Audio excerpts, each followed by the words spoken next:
On peut parler aux morts. On peut parler aux morts, oui. J'en suis certain, c'est sûr. Tout le monde le sait. Et pourtant, si tu dis on peut parler aux morts, tout de suite, les sceptiques, les scientistes et tout un tas de gens vont s'offusquer, vont dire non, ah non, on peut pas parler aux morts, non. Et pourtant, on peut parler aux morts. Ce qui n'est pas sûr en revanche, c'est que les morts nous entendent. Ça, c'est pas sûr. Mais on peut parler aux morts. Et donc, qu'est-ce que ça veut dire? Ça veut dire que... Qu'est-ce que je veux dire, plutôt? Bon, je sais pas exactement ce que je veux dire. Je trouve juste cette pensée intéressante de me dire ah, bah on peut parler aux morts, puis de voir que quelqu'un s'offusque en disant non, on peut pas, alors que factuellement, on peut parler aux morts. Ce que le mot parler, ce que la phrase parler aux morts veut dire dans les esprits peut dépendre. Et c'est là qu'on rentre dans la chose conceptuelle. Parler aux morts, c'est une suite de mots qui symbolise tout un ensemble d'actions qui peut être différent. Et d'un point de vue purement simplifié, parler aux morts, si on prend la définition de parler et d'un mort, eh bien on peut le faire. On ne peut pas communiquer avec un mort. Ou du moins, il n'y a pas de preuve que l'on puisse communiquer avec un mort. Et donc, voilà, je ne vais pas m'étendre, je pense, sur cette chose. C'est juste intéressant que le langage... voilà, le langage est souvent très conceptuel. Et même plus que souvent. Le langage est entièrement conceptuel. Le langage, c'est à chaque fois un ensemble de choses en soi auxquelles on n'a pas accès, que l'on ressent, puis on construit ce ressenti en langage. Et donc dans certains domaines, le langage est très flou. Et le langage peut vite amener à des confusions. Et justement, ce qui est amusant avec ce truc de on peut parler aux morts et que c'est un scientifique qui se rebute, qui dit non. Ce qui est marrant, c'est que d'habitude, le scientifique, c'est justement, il est censé être le plus précis dans ses définitions. Et je suis sûr que beaucoup alors pas de scientifiques, mais beaucoup de gens attachés à la science s'offusqueraient de cette phrase. Diraient « Ah non, c'est pas vrai, c'est un menteur, c'est un charlatan, on ne peut pas parler aux morts. » Pour eux, parler aux morts, c'est déjà une structure beaucoup plus abstraite que ce que c'est réellement parler. Bah, ils ont quitté, ils s'éloignent de plus en plus d'une vérité, rien que dans leurs concepts, mais même dans les concepts qu'ils veulent attaquer. Tout ça pour dire que... Ah, je ne sais pas, en fait, tout ça pour dire tout ce que j'ai dit.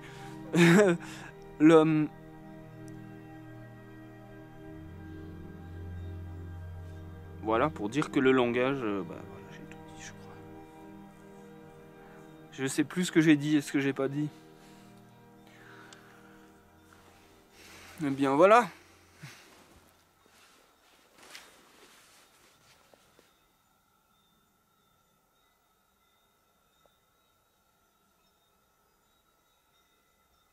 En revanche, on ne peut pas communiquer avec les morts.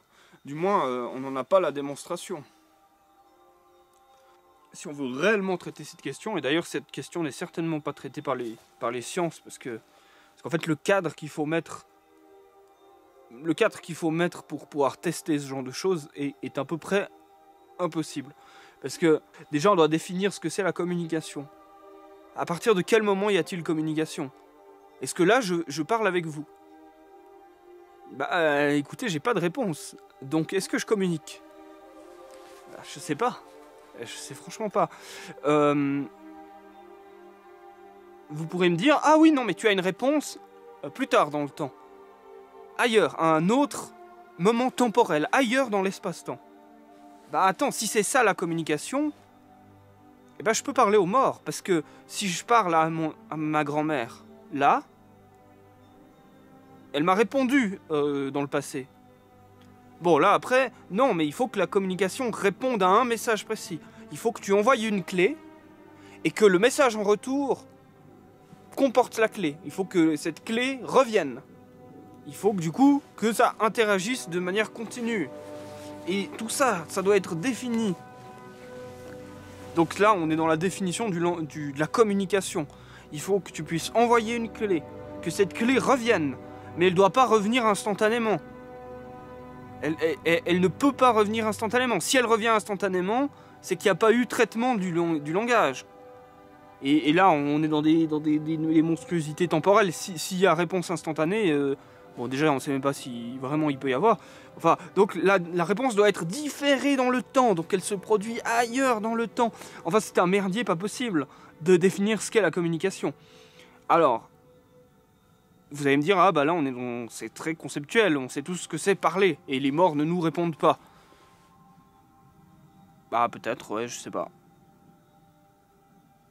Bon, moi, je ne crois pas que les morts nous répondent. Moi, je pense que la mort empêche la communication de par le fait qu'il n'y a plus de vécu, il n'y a plus de structure.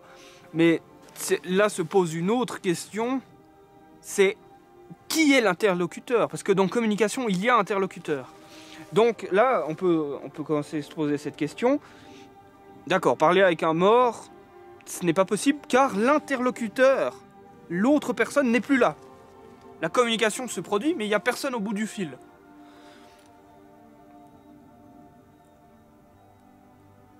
Est-ce que je communique quand je parle avec un autre être humain? Est-ce que c'est moi qui communique? Et là, bon, de nouveau, on rentre dans des monstruosités philosophiques. Est-ce que je communique? Mais bon, là se pose la question du jeu. Est-ce que je communique quand je parle avec un interlocuteur? Admettons que vous étiez là. Voilà, hein, je vous parle. Oh, ça va être bizarre. Parce que vous n'êtes pas là. Mais je vous parle.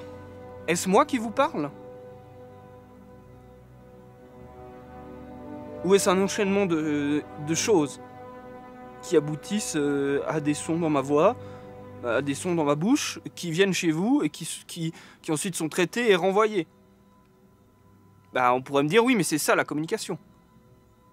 Mais je communique avec toi, qu'est-ce que ça veut dire? Qu'est-ce que le je et qu'est-ce que le toi? Est-ce que le toi, c'est l'ensemble des mécanismes de réponse? Est-ce que le je, c'est l'ensemble des mécanismes d'envoi du message? Ou est-ce que le je, c'est l'ensemble des sensations que j'ai? Dans quel cas, je ne communique pas avec toi? Parce que l'ensemble des sensations que j'ai ne répondent jamais. C'est l'ensemble des interactions qui répondent. C'est l'ensemble des structures qui comment on dit? Qui interagissent, qui s'enchaînent, qui font une réaction en chaîne. Bon, tout ça, je le dis juste parce qu'à la base, ça me faisait rigoler de me dire « Je parle aux morts » et de voir quelqu'un de zététique me dire « Non, ce n'est pas vrai » et que derrière, je peux lui répondre avec affirmation « Eh bien, tu te trompes, car c'est vrai, je parle aux morts. » En revanche, je ne sais pas s'ils m'entendent. Bon, en plus, en réalité, c'est pas vrai. Moi, je parle pas vraiment aux morts. Ah, je sais pas, en fait, je sais pas. Mais je parle aux arbres. Intéressant, ça. Je parle aux arbres. Bon, pour le mort, on a vu que c'était difficile de parler aux morts parce que je partais, en tout cas moi, de l'a priori que la communication se fait, mais qu'il n'y a personne au bout du fil. Car, selon moi, la mort, c'est la destruction des structures. Et quand je veux parler à quelqu'un, je veux parler à ces structures. Là, on oublie la question du je parce qu'elle vient détruire ça. La question du je, elle est encore plus profonde et elle viendrait anéantir toute la réflexion sur ça. Admettons que le je est clair et qu'on n'a pas de problème philosophique avec le je c'est moi et l'autre c'est l'autre. Et là, dans la mort, l'autre n'est plus l'autre, car l'autre n'est plus. Et donc, j'ai beau parler, et quand bien même le message irait jusqu'à l'autre, eh bien il n'y a pas d'autre, donc il ne peut pas y avoir de réponse qui viendrait de l'autre. Donc a priori pour moi, quand on parle à un mort, on se répond nous-mêmes. C'est-à-dire que quand on parle à un... Enfin on se répond pas nous-mêmes, on parle à un mort, et s'il y a réponse, c'est une réponse qui vient de nous-mêmes. Ce qui peut être très intéressant, parce que le mort peut, si on l'a connu, avoir laissé des structures mentales dans notre esprit. Des structures mentales qui sont peut-être même inconscientes. Et donc en parlant à ce mort, l'on va choquer des structures mentales présentes dans notre esprit qui vont nous répondre. On peut choquer une sorte d'émulation, une sorte de simulation mentale du mort. Si moi je parle à ma grand-mère qui est morte, je lui dis « Bonjour grand-maman, comme je lui disais, eh bien, qu'est-ce qui se passe dans ma tête? J'ai des ensembles de réponses. C'est ce que j'imagine. Hein. Peut-être qu'effectivement ma grand-mère est là, mais moi je n'y crois pas. Mais bon, je n'ai pas de démonstration, je n'ai pas de preuve de tout ça. Ce que moi je crois, quand je dis bonjour grand-maman, c'est qu'il y a réellement une structure de ma grand-mère dans mon esprit. J'ai de mon vécu et de mon imagination par plus tard, mais de mon vécu avec ma grand-mère, créé des structures mentales. Des structures mentales qui sont réellement des copies de ma grand-mère. J'ai vu réellement ma grand-mère agir. La chose en soi qu'était ma grand-mère est venue dans mon esprit. J'ai créé des maquettes mentales de qui était ma grand-mère, de comment elle agissait, de comment elle réagissait, des ensembles d'interactions. Et je suis peut-être allé jusqu'à conceptualiser. C'est-à-dire non plus avoir un ensemble de réactions.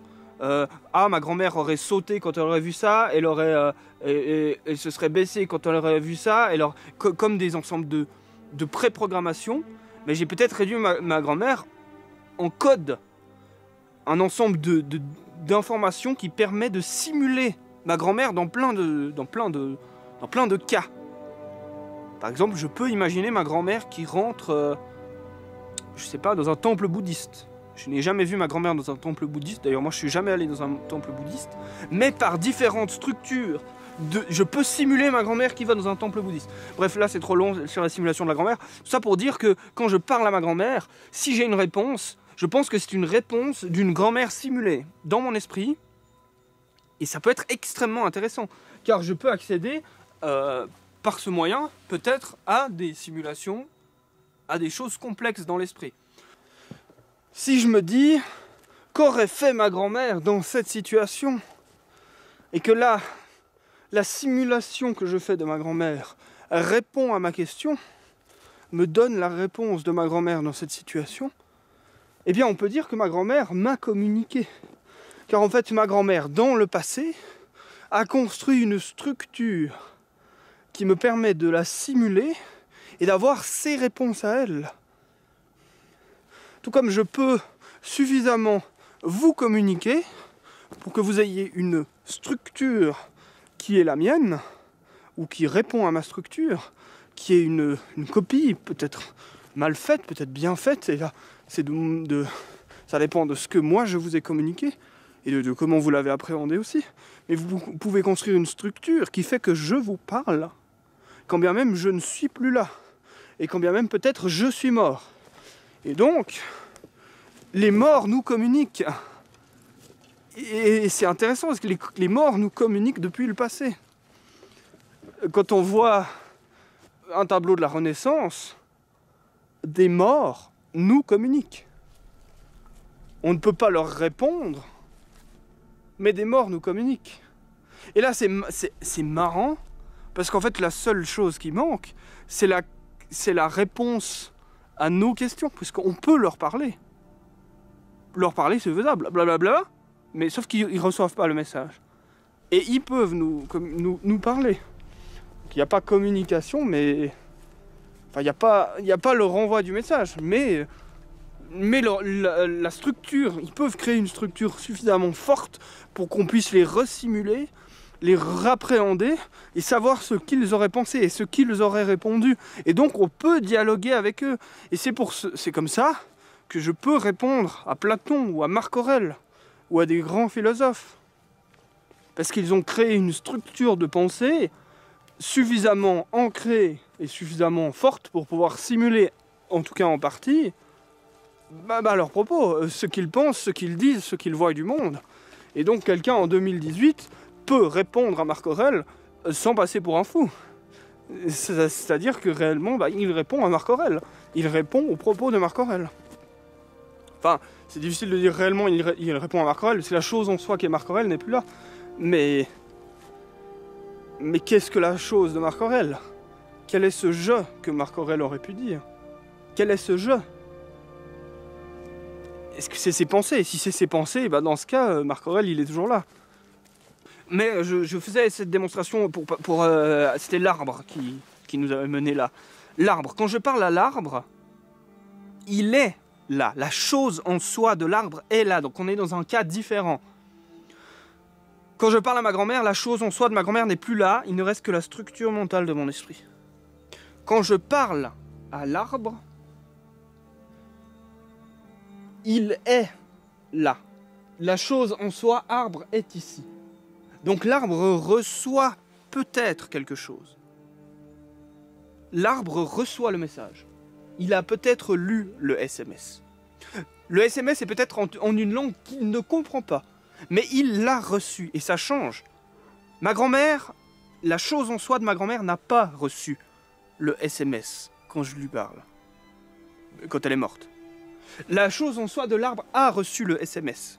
Mais il ne comprend peut-être pas le langage, ou peut-être qu'il comprend, je ne sais pas, car je n'ai pas de retour. Je n'ai pas de retour ou je ne comprends pas la langue du retour. Et donc c'est une différence, il y a une différence d'impossibilité de communication. La communication impossible avec ma grand-mère est due au fait qu'elle n'est pas. La chose en soi de ma grand-mère n'est plus là. Et donc les seules possibilités de communication avec ma grand-mère, c'est la simulation de ma grand-mère dans mon esprit. Je vais tout de suite faire cet aparté. Si on retourne sur la question du jeu et qu'on redéconstruit la question du jeu, si ma grand-mère n'est pas son corps, mais que ma grand-mère est une structure de gestion de l'information, eh bien je peux parler à une structure de gestion de l'information que j'ai copiée dans mon esprit. Donc je peux parler à quelque chose qui est peut-être ma grand-mère. On revient sur la question du jeu, disons que la question du jeu est réglée et que le jeu de ma grand-mère n'existe plus car son corps physique est mort. Mais on peut toujours garder cette question du jeu qui viendrait redéconstruire. Si l'arbre... Attendez, où j'en étais? L'impossibilité de la communication avec l'arbre n'est pas due à l'inexistence de l'arbre, car l'arbre existe. Et il est là, réellement maintenant. Je vais fermer ça. L'arbre existe, il est là réellement maintenant. Donc l'impossible... Ouh, j'ai plein de merdier qui est tombé de mes poches parce que je me secoue. L'arbre ne comprend certainement pas le message. Je ne comprends certainement pas le message en retour, s'il a envoyé un message en retour. Mais ce qui est sûr, c'est que l'arbre, le message va jusqu'à lui. Le message va jusqu'à lui. À partir de là, il ne comprend peut-être pas le message. Soit il ne comprend pas le message, soit il ne le perçoit pas, mais là on est proche de l'incompréhension. Je pense que c'est lié, l'incompréhension et la non-perception. Ah non, c'est quand même différent. Je sais pas, c'est très proche, l'incompréhension et la non-perception. Parce que un message qui serait incompréhensible à 100%, c'est-à-dire qu'il y a 100% d'incompréhension, on ne le verrait même pas. On ne le ressentirait pas, on passerait à autre chose. Car notre esprit, en tout cas à nous, celui de l'arbre, j'en sais rien, je sais même pas s'il a un esprit, mais enfin notre esprit à nous, en tout cas, essaye de comprendre le monde. Des choses qui n'ont... Quelque chose qui est totalement incompréhensible ne se structure pas dans notre esprit. Notre esprit structure le monde pour qu'on le comprenne. On structure les feuilles, il comprend des volumes, des couleurs, des choses comme ça. Enfin, donc, la communication avec l'arbre peut s'arrêter, peut être impossible parce qu'il ne perçoit pas le message. Ce qu'il a est sans doute faux parce que l'onde sonore va jusqu'à lui. L'onde sonore va jusqu'à lui et la chose en soi qui est l'arbre perçoit de manière extérieure cette chose sonore. Ensuite, la communication peut s'arrêter parce qu'il ne comprend pas le message. Mais un message qu'on ne comprend pas, on peut y répondre. On peut répondre. On peut dire, je reçois un message en une langue que je ne connais pas. Je peux renvoyer ce message, le même, dans la même direction. Dans quel cas les arbres feraient des échos, ce qui n'est pas le cas. Je peux renvoyer un message en ma langue. Dire, quoi? Qu'est-ce que tu me veux? Pourquoi tu hurles comme ça? Et là, peut-être que l'autre ne connaît pas ma langue à moi. Bref, c'est trop long cette chose autour de l'arbre. Et les deux cas de figure sont combinables, c'est-à-dire que l'arbre peut être structuré dans mon esprit. C'est-à-dire que je peux avoir une réponse de l'arbre qui n'est pas une réponse de la chose en soi qui est l'arbre, mais qui est une réponse de la maquette que j'ai fait de l'arbre. Et c'est certainement la plus probable, mais qui reste intéressante tout de même. C'est-à-dire que ce qui me répond quand je parle à un arbre, ce qui pourrait me répondre, c'est une structure mentale dans mon esprit. C'est un sorbier des oiseleurs. Ah, ce n'est pas lui qui me l'a dit, hein. D'ailleurs, il ne s'appelle certainement pas comme ça lui-même. Bon, enfin, c'est comme ça que je l'appelle. Enfin, en réalité, c'est pas comme ça que je l'appelle. C'est comme ça que j'appelle le concept générique dans lequel je l'ai classé.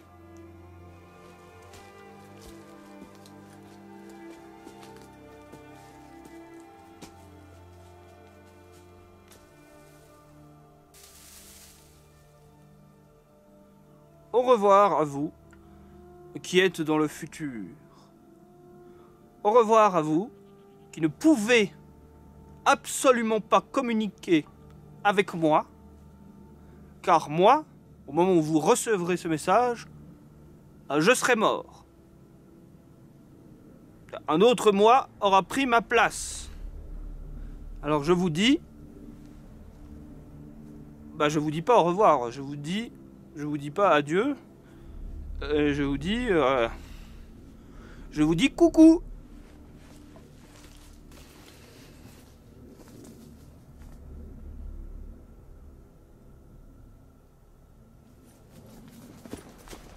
Non, j'aime pas coucou.